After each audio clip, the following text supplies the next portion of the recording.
My daughter-in-law brought me a tea, saying it was for high blood pressure. The smell was strange, but I pretended to drink it and gave it to my mother. She screamed in despair. She wasn't supposed to drink that. That's when I discovered her macabre plan to kill me. Listen to my story until the end and comment which city you're watching from so I can see how far my story has reached.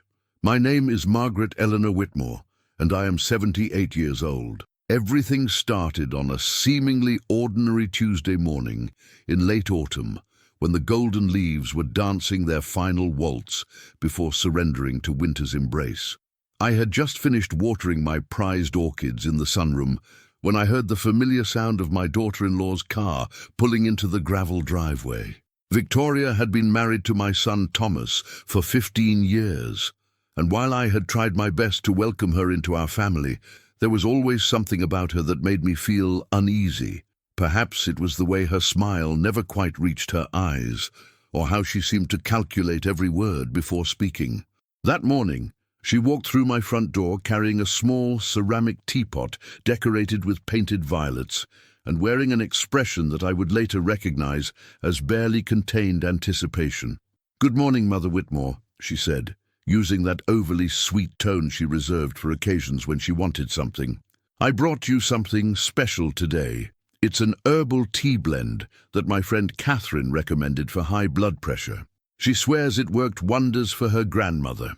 I accepted the teapot with polite gratitude, though something about the entire situation felt off. Victoria had never shown interest in my health before, and her sudden concern seemed as artificial as the saccharine smile plastered across her face. As she poured the steaming liquid into my favorite china cup, I noticed an unusual aroma wafting from the brew. It wasn't the typical earthy scent of medicinal herbs I was accustomed to from my decades of gardening and natural remedies. Instead, there was something bitter and acrid lurking beneath what appeared to be an attempt to mask it with mint and chamomile. "This smells quite unique," I commented, holding the cup delicately between my hands. "What exactly is in this blend?" Victoria's eyes flickered for just a moment before she launched into an elaborate explanation about rare mountain herbs and ancient healing traditions. The more she spoke, the more suspicious I became. Her hands were trembling slightly, and she kept glancing toward the kitchen where I could see her purse sitting on the counter, as if she were expecting something or someone. "You know, dear, my mother Evelyn is coming over for lunch today," I said, setting the cup down on the side table. "She's been struggling with her blood pressure too, much worse than mine, actually. Perhaps she could benefit from this wonderful tea as well." The color drained from Victoria's face so quickly that I thought she might faint. "Oh no, that's not necessary," she stammered, reaching for the cup. "This particular blend is specifically measured for your condition. It wouldn't be appropriate for someone else." But I had already made up my mind. Something was definitely wrong, and my maternal instincts, honed by decades of raising children and grandchildren, were screaming warnings. I excused myself to the kitchen under the pretense of preparing lunch, taking the teacup with me. Once out of Victoria's sight, I poured the entire contents down the sink and quickly rinsed the cup. When my mother arrived an hour later, I discreetly explained the situation to her. Evelyn Hartwell, despite being 91 years old, still possessed the sharp wit and intuitive intelligence that had served her well throughout her life as a retired chemistry teacher. She listened intently as I described Victoria's strange behavior and the suspicious tea. "Let me handle this, sweetheart," she whispered, with a mischievous glint in her eye. "If your daughter-in-law is up to something nefarious, we're going to find out exactly what it is." When Victoria returned from her mysterious phone call in the garden, my mother was sitting in the living room, holding the empty teacup with a satisfied expression on her weathered face. "That was absolutely delicious," she announced loudly. "Margaret told me about this wonderful herbal remedy, and I simply had to try it. I feel better already." I watched in fascination as Victoria's composure completely crumbled. Her face went from pale to grey, and her hands began shaking violently. "You drank it?" she whispered, her voice barely audible. "All of it?" "Every last drop," my mother replied cheerfully, though I must say there was an odd aftertaste, almost medicinal, you might say. What happened next was something I will never forget as long as I live. Victoria let out a blood-curdling scream that seemed to come from the depths of her soul.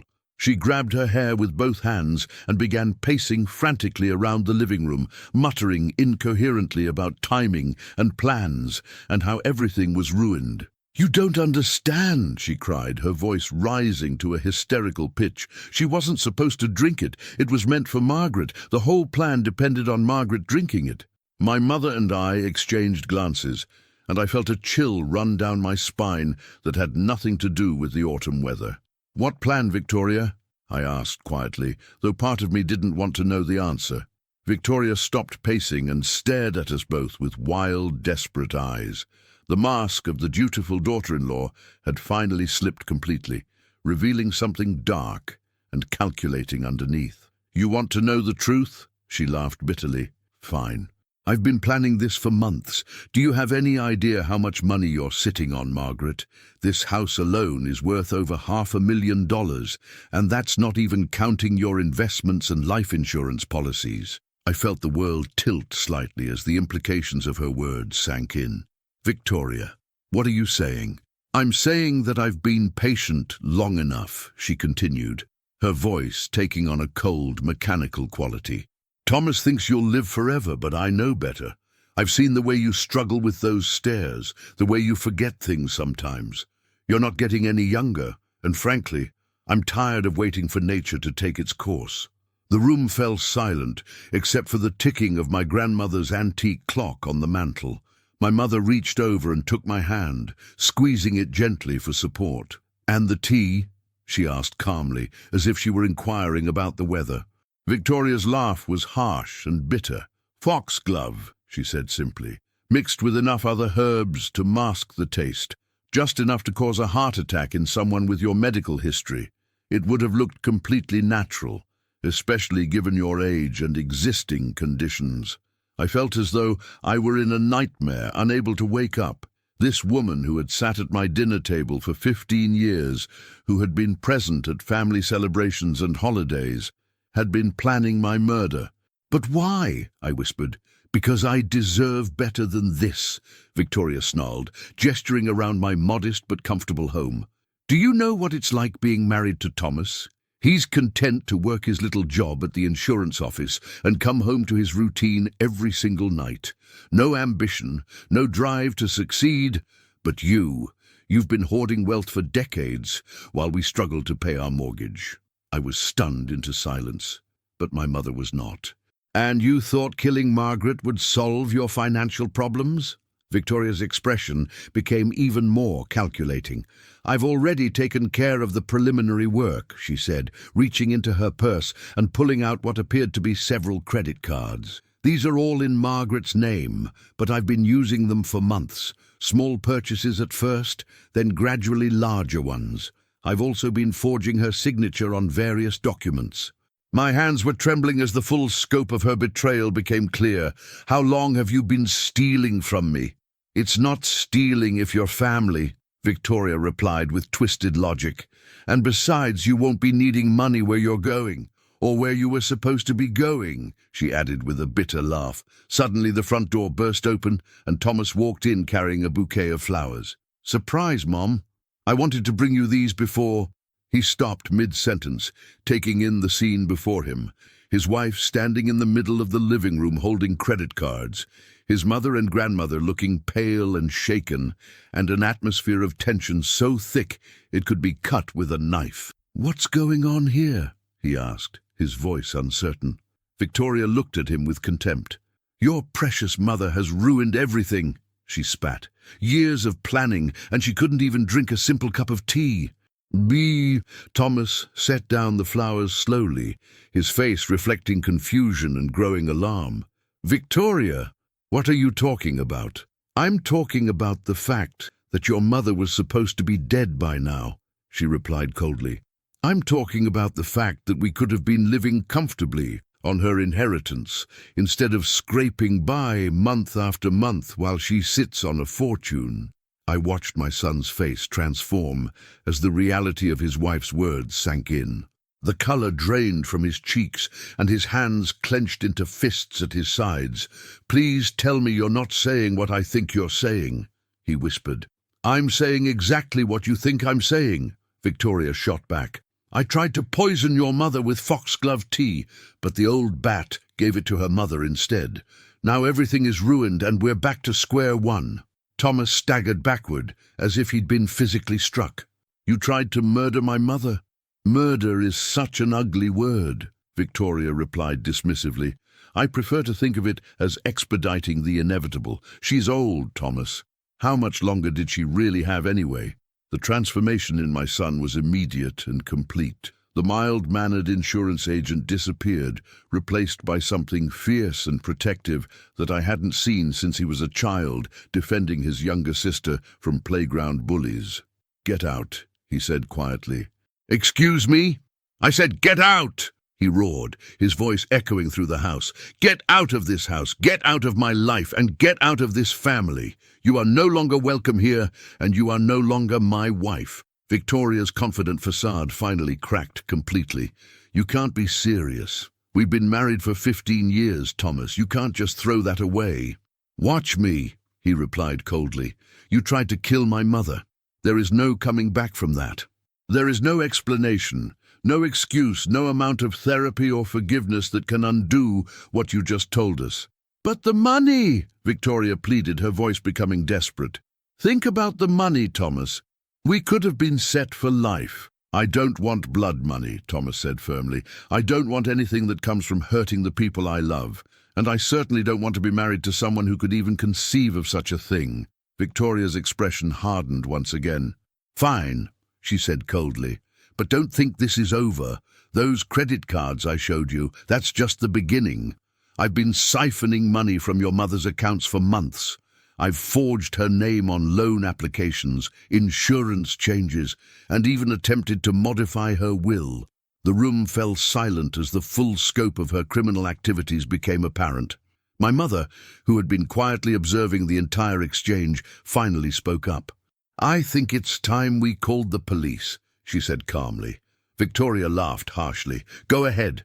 It's your word against mine, and I've been very careful to cover my tracks. Besides, who's going to believe that sweet little Victoria would do something so terrible?" But she had underestimated my mother's resourcefulness.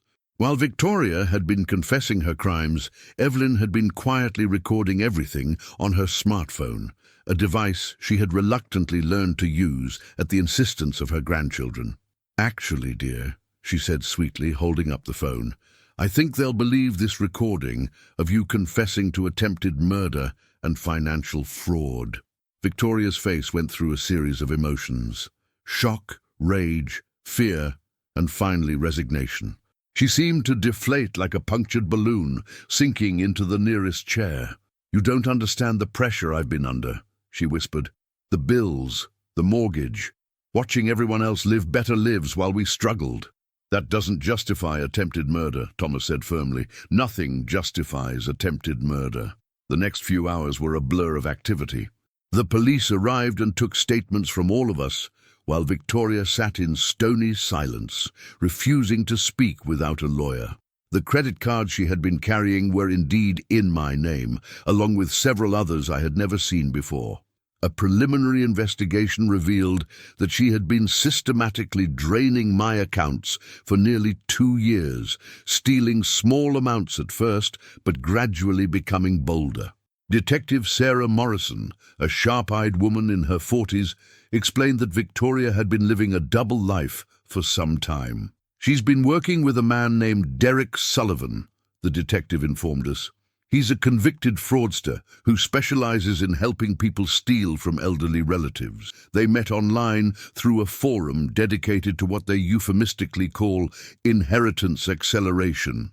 I felt sick to my stomach. The idea that there were entire communities of people plotting to murder their own family members for money was almost too horrible to comprehend. "How many others are involved in this?" I asked. "We're still investigating," Detective Morrison replied. "But based on what we've found so far, this appears to be part of a larger network." Victoria isn't just a desperate housewife who made a bad decision. She's part of an organized group that targets elderly individuals with significant assets. As the investigation unfolded over the following weeks, the true scope of Victoria's betrayal became clear. She had not only been planning my death, but had also been cultivating relationships with several other elderly individuals in the community. My neighbor, Mrs. Henderson, revealed that Victoria had been visiting her regularly, offering to help with errands and gradually gaining access to her financial information. The foxglove tea was not Victoria's first attempt on my life. Detective Morrison discovered evidence that she had been slowly poisoning my food over several months with small amounts of various substances, hoping to weaken my constitution and make a sudden heart attack seem more plausible. The weight loss I had attributed to stress and aging had actually been the result of deliberate poisoning. Thomas was devastated by the revelations about his wife. He had been completely unaware of her activities, and the guilt of not recognizing the signs was eating him alive. "I should have known," he kept repeating. "How could I live with someone for 15 years and not see what she really was?" "Because she's a sociopath," Dr. Patricia Coleman, the forensic psychologist assigned to evaluate Victoria, explained to our family. "People like Victoria are extraordinarily good at compartmentalizing their lives and presenting different faces to different people. She showed you exactly what you wanted to see while hiding her true nature." The psychological evaluation revealed that Victoria had been exhibiting signs of antisocial personality disorder for most of her adult life. She had a history of manipulating and exploiting others for personal gain, but had been careful to avoid detection until now. Her marriage to Thomas had been calculated from the beginning, as she had identified him as someone with access to what she perceived as significant wealth through his family connections. During the trial, which began 6 months later, even more shocking details emerged. Victoria's defense attorney tried to argue that she had been under the influence of Derek Sullivan and his criminal network, but the evidence painted a picture of a woman who was not only willing, but eager to participate in the scheme. The prosecution presented evidence that Victoria had actually been the one to contact Sullivan, not the other way around. She had spent months researching different methods of inheritance acceleration before settling on slow poisoning, followed by a more dramatic finale with the foxglove tea. Her internet search history revealed extensive research into untraceable poisons, methods for forging documents, and techniques for manipulating elderly individuals. Perhaps most disturbing was the discovery of Victoria's detailed journal, which documented her growing resentment toward me and her increasingly elaborate plans for my death. The entries revealed a level of cold calculation that was chilling to read. She had been studying my habits, my health conditions, and my daily routines with the meticulous attention of a predator studying its prey. One entry, dated just 3 weeks before the tea incident, read, "M is becoming more suspicious lately. Need to move faster before she catches on. The foxglove should work within 24 hours, if properly prepared. T will be devastated, but will inherit everything. After a suitable period of mourning, we can sell the house and disappear. Derek has connections who can help us establish new identities if necessary." The revelation that Victoria had been planning to disappear with my money and potentially assume a new identity was particularly disturbing. It suggested that her crimes extended far beyond a simple case of greed and into the realm of organized fraud and identity theft. Thomas testified on behalf of the prosecution, his voice breaking as he described the woman he thought he had married versus the cold-blooded criminal who had been revealed during the investigation. "She used to bring my mother flowers," he said, tears streaming down his face. "She would sit with her for hours, talking about gardening and recipes. All the while, she was planning to kill her. My mother, despite her advanced age, proved to be a formidable witness. Her clear recollection of events and her quick thinking in recording Victoria's confession were crucial to the prosecution's case. When Victoria's attorney tried to suggest that the recording was invalid because she hadn't consented to being recorded, my mother replied tartly, "I don't believe attempted murderers have a right to privacy when confessing their crimes in someone else's living room." The trial revealed that Derek Sullivan's network had been responsible for at least 17 deaths over the past 5 years, all of elderly individuals who had died under circumstances that initially appeared natural, but were later revealed to be homicides. Victoria's case was the first time someone had survived and been able to provide testimony about the organization's methods. During her testimony, Victoria showed no remorse for her actions. When asked by the prosecutor if she had any regrets about trying to kill me, she replied coldly, "I regret that it didn't work. I regret that I wasted 2 years of my life playing the dutiful daughter-in-law when I could have been living the life I deserved." The jury deliberated for only 3 hours before returning with a guilty verdict on all counts: attempted murder, fraud, identity theft, and conspiracy.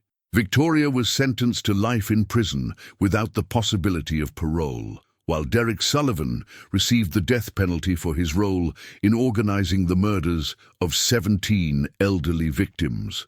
The aftermath of the trial was both liberating and exhausting. The media attention was overwhelming, with reporters constantly trying to interview me about my miraculous survival and the Black Widow who had tried to kill me. I found myself thrust into an unwanted spotlight as the case became a symbol of elder abuse and the vulnerability of senior citizens to financial exploitation. Thomas struggled with depression and guilt for months after Victoria's conviction. He sold their house and moved back into my guest room, unable to bear living in the place where he had shared 15 years with a woman who had been planning his mother's murder. We attended family therapy together, working through the trauma and betrayal that had shattered our family. The financial recovery was a long and complicated process. Victoria had stolen nearly $200,000 over the course of 2 years, using a combination of forged checks, fraudulent credit card applications, and elaborate investment scams. While some of the money was eventually recovered through insurance and legal proceedings, a significant portion was gone forever, spent on Victoria's elaborate lifestyle and payments to Derek Sullivan's criminal network. I found myself questioning everything I thought I knew about human nature. How could someone sit at my dinner table, attend family celebrations, and pretend to care about my well-being while simultaneously planning my death? The betrayal cut deeper than I had ever imagined possible, not just because of what Victoria had attempted to do, but because of the years of deception that had preceded it. The physical recovery was challenging as well. The months of gradual poisoning had taken a toll on my body, and I required extensive medical treatment to address the damage that had been done to my liver and kidneys. Dr. Jennifer Walsh, my physician, explained that I was fortunate to be alive, as many of the substances Victoria had been using could have caused permanent organ damage or death if the exposure had continued much longer. Despite everything we had been through, there were moments of unexpected grace and healing. My relationship with Thomas grew stronger as we worked through the trauma together. My mother, who had always been my rock, became even more precious to me as I realized how easily I could have lost her if she had not been so quick-thinking and resourceful. The community rallied around us in ways that were both touching and overwhelming. Mrs. Henderson, my neighbor, who had also been targeted by Victoria, became a close friend and confidant as we helped each other process what we had experienced. The local senior center started a support group for victims of elder abuse, which became an important source of healing and connection for many of us. 6 months after the trial, I received an unexpected visitor. Detective Morrison came to my door with news that Derek Sullivan's criminal network had been completely dismantled, with arrests made in 12 different states. "Your case was the key that unlocked everything," she told me.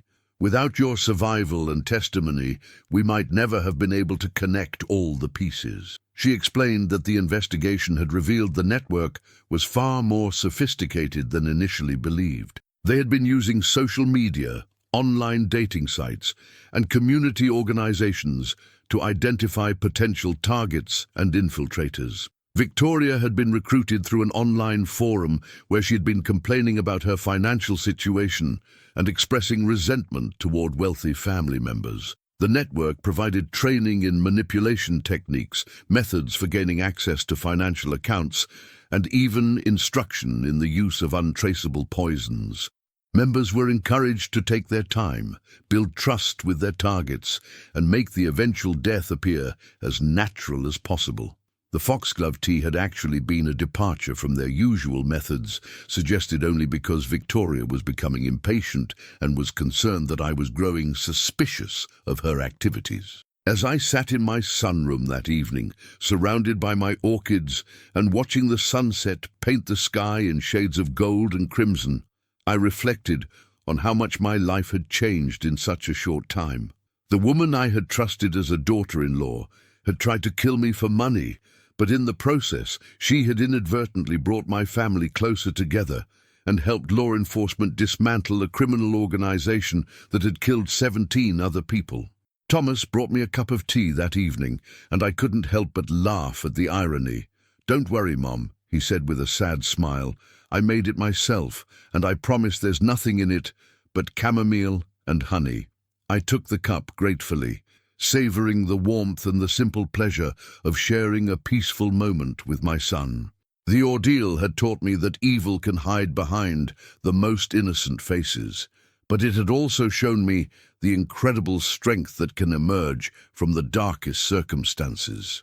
My mother, now 92, remained sharp and feisty despite everything we had been through. "Well," she said one afternoon as we sat together working on a jigsaw puzzle, "at least we know that quick thinking and a smartphone can be more powerful than any poison." As I write this account, nearly 2 years have passed since that terrible Tuesday morning when Victoria brought me the foxglove tea. The physical scars have healed, and most of the stolen money has been recovered through various legal proceedings. But the emotional impact of the betrayal continues to reverberate through our lives. I have learned to be more cautious about trusting people, particularly those who seem too eager to help or who show sudden interest in my financial affairs. The innocence with which I once approached relationships has been replaced by a healthy skepticism that, while sometimes lonely, has probably saved me from further victimization. Thomas has slowly begun to rebuild his life, though he remains cautious about romantic relationships. The betrayal by Victoria has left him questioning his judgment and his ability to truly know another person. We talk often about the warning signs we missed and the red flags we ignored, hoping that sharing our experience can help others avoid similar situations. The support group at the Senior Center has become an important part of my weekly routine. Listening to other survivors share their stories has helped me understand that I was not alone in my experience, and that the shame and self-doubt I felt were normal responses to such a profound betrayal. We have learned that elder abuse, particularly financial exploitation by family members, is far more common than most people realize. The combination of trust, vulnerability, and access to resources makes elderly individuals particularly attractive targets for those who view relationships as opportunities for exploitation rather than genuine connection. One of the most difficult aspects of recovery has been learning to trust my own judgment again. For months after the trial, I questioned every interaction, analyzed every gesture, and looked for hidden motives in the most innocent conversations. The paranoia was exhausting and isolating, but it was also a natural response to having my fundamental assumptions about human nature shattered so completely. Gradually, with the help of counseling and the support of my family and friends, I have been able to rebuild my confidence and my ability to connect with others. I've learned that while evil exists and can hide behind familiar faces, the vast majority of people are genuinely good and worthy of trust. The financial recovery has been more successful than we initially expected. Insurance policies covered most of the direct theft, and civil litigation against Victoria's estate recovered additional funds. More importantly, the investigation revealed that she had purchased several life insurance policies on me without my knowledge, using forged signatures and fraudulent medical information. The discovery of these policies provided additional evidence of premeditation and helped secure her conviction. The house where Victoria and Thomas had lived together was sold to help pay restitution to her other victims. The proceeds were distributed among the families she had defrauded, providing some small measure of justice for those who had suffered financial losses. Thomas kept only a few personal items that held sentimental value from their life together, donating the rest to charity. The media attention gradually faded, but the case continued to be referenced in training materials for law enforcement and social workers. Detective Morrison told me that our experience had become a textbook example of how organized elder abuse networks operate and how they can be detected and disrupted. My mother's quick thinking in recording Victoria's confession became legendary among her friends at the senior center. At 92, she had become something of a hero to her peer group, proof that age does not necessarily equal helplessness. She delighted in telling the story to anyone who would listen, always emphasizing the importance of staying alert and trusting one's instincts. The orchids in my sunroom continued to bloom, a symbol of resilience and beauty that could flourish even in difficult circumstances. I found gardening to be therapeutic, providing a sense of control and nurturing that helped counterbalance the feelings of victimization and helplessness that sometimes threatened to overwhelm me. As the seasons changed and time passed, I began to see my survival not as a random stroke of luck, but as an opportunity to help others avoid similar situations. I began speaking at community events and senior centers, sharing my story and educating others about the warning signs of elder abuse and financial exploitation. The speaking engagements were initially terrifying, as I had never been comfortable with public attention. But I found that sharing my experience was empowering, transforming me from a victim into an advocate. The knowledge that my story might prevent others from experiencing similar betrayals gave meaning to the trauma I had endured. Thomas eventually returned to work, though he changed companies to avoid the constant reminders and sympathetic looks from colleagues who knew about our family's ordeal. He threw himself into his career with renewed focus, finding purpose in helping other families protect themselves through proper insurance coverage and financial planning. We established a small foundation in memory of the 17 victims who had not been as fortunate as I was. The foundation provides resources for elder abuse prevention and supports families who have been victimized by financial exploitation. It was important to us that something positive emerge from the tragedy, that the deaths of those innocent people not be in vain. The Foundation's work brought us into contact with other survivors and their families, creating a network of support and advocacy that extended far beyond our local community. We learned that elder abuse is a global problem, affecting millions of vulnerable individuals who are targeted by family members, caregivers, and strangers who view them as easy prey. Through our advocacy work, we discovered that Victoria's case, while extreme in its calculated nature, was unfortunately not unique. The combination of an aging population, increased social isolation, and the growing sophistication of financial crimes has created an environment where elder abuse is flourishing. One particularly heartbreaking case involved an elderly gentleman named Robert Chen, whose grandson had been systematically draining his accounts for years while convincing him that he was helping to manage his finances. By the time the theft was discovered, Robert had lost his home and his life savings and was forced to move into a substandard nursing facility where he died lonely and impoverished. Stories like Robert's reinforced my commitment to speaking out and working to prevent others from suffering similar fates. The knowledge that my survival had given me a platform to help others provided comfort during the darkest moments of my recovery. The criminal justice system, while ultimately successful in prosecuting Victoria and her accomplices, revealed significant gaps in protection for elderly victims. Many law enforcement officers and prosecutors lack training in recognizing and investigating elder abuse, particularly when it involves sophisticated financial crimes.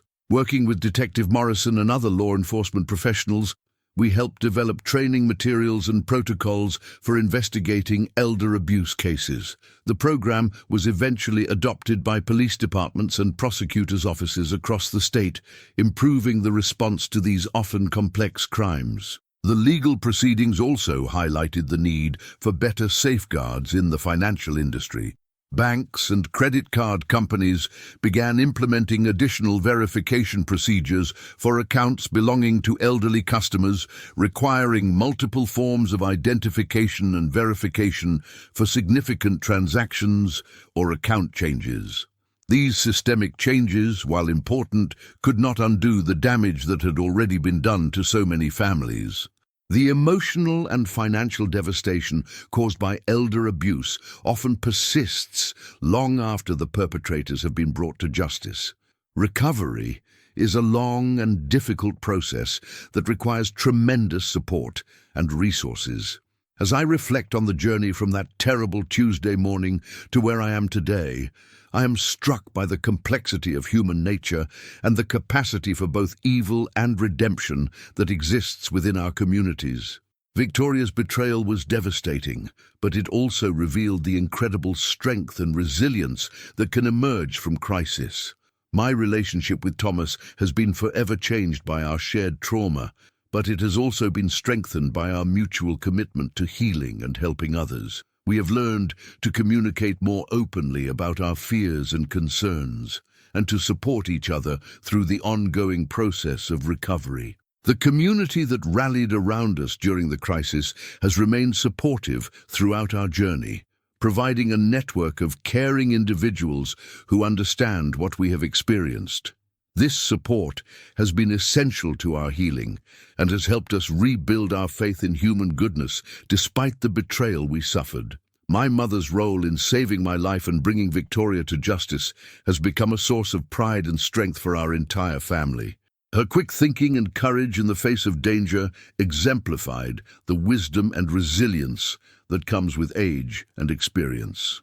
She remained a pillar of strength throughout the ordeal, providing stability and perspective when everything else seemed uncertain. The physical recovery from the months of poisoning was gradual, but ultimately successful. Regular medical monitoring revealed that most of the damage to my organs was reversible, and my health steadily improved as the toxins were eliminated from my system. The experience gave me a new appreciation for the fragility of life and the importance of taking care of one's health. The financial recovery was more complex, involving insurance claims, civil litigation, and cooperation with law enforcement agencies in multiple states. The process was lengthy and sometimes frustrating, but ultimately most of the stolen funds were recovered and the perpetrators were held accountable for their crimes. Perhaps most importantly, the experience taught me about the power of speaking truth and the importance of not allowing shame or embarrassment to prevent victims from seeking help. The stigma surrounding elder abuse often prevents victims from reporting crimes, allowing perpetrators to continue their activities unchecked. By sharing my story publicly and working to educate others about the warning signs of elder abuse, I hope to encourage other victims to speak out and seek help. The shame belongs to the perpetrators, not to the victims who trusted them. No one should have to suffer in silence because they are embarrassed about being victimized by someone they trusted. The work with the foundation and the speaking engagements have given new purpose to my retirement years. What could have been a devastating end to my independence and autonomy has instead become an opportunity to help others and make a meaningful contribution to society. As I sit in my sunroom this evening, surrounded by my thriving orchids, and reflecting on the journey that brought me to this moment, I am filled with gratitude for the life I still have and the opportunities I have been given to make a difference. The tea that was meant to kill me instead became the catalyst for exposing a criminal network and preventing countless other tragedies. The betrayal by Victoria will always be part of my story, but it does not define me or limit my future. I have chosen to use the experience as a source of strength and purpose rather than allowing it to embitter me or close me off from meaningful relationships with others. My name is Margaret Eleanor Whitmore. I am 78 years old, and I am a survivor.